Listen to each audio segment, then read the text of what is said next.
Nandito ako sa Japan at kakain tayo kasi di ako makatulog, guys. Time check 1 AM na. Imbis na natutulog, kakain tayo. Buti na lang talaga sobrang lapit lang ng Family Mart sa hotel namin. Ito yung hotel namin, tapos ito lang yung Family Mart. 'Di ba sobrang lapit? Sobrang daming pwedeng bilhin, oh. Daming onigiri, oh. Kuha tayo neto. Mukhang masarap tong chicken and vegetables. Hindi naman ako sobrang gutom. May mga gusto lang ako itry. Kuha tayo netong favorite kong drink. Try naman natin tong blueberry na flavor. Tapos ganito din yung Yakult nila dito. Actually, pampatulog pala to. Akala ko Yakult talaga siya. Ito muna bibilin ko dito. Hanap tayo ng 7-Eleven. Ito guys, may nanap ako 7-Eleven.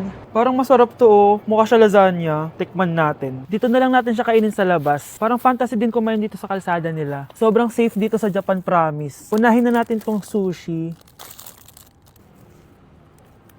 Alam nyo ba, kahit maglakad kayo mag-isa dito, sobrang safe, promise. Walang mga haras sa inyo. Walang kriminal, ganyan. Kaya ang sarap maglakad sa labas kasi alam mong safe ka, di ba? Tapos, sobrang babait pa ng mga Japanese. Swear. Pero sabi naman ng ibang Japanese, parang mas lang nila yon, pero ang totoo, ginajudge ka nila. Pero at least 'di ba, mabait sila. Di kagaya na pumunta ako ng Hong Kong, sobrang sungit ng mga tao, sisigawan ka pa. Kapag may hinahanap ka, talagang tutulungan ka nila. Tapos palagi silang nakasmile. Kaya promise, Japan talaga yung favorite country ko. Last bite.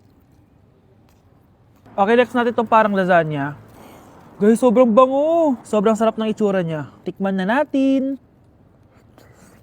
Ang sarap! Ito din yung gusto ko sa Japan. Sobrang sarap ng mga pagkain nila. Like, promise. Wala pa kami natitikman dito sa Japan na hindi masarap.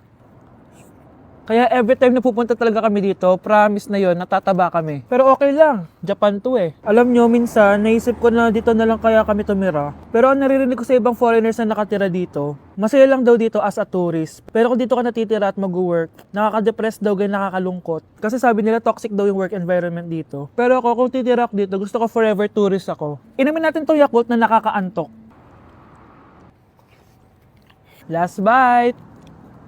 Pabalik na ako ng hotel, guys, and inumin na natin to favorite nating drink.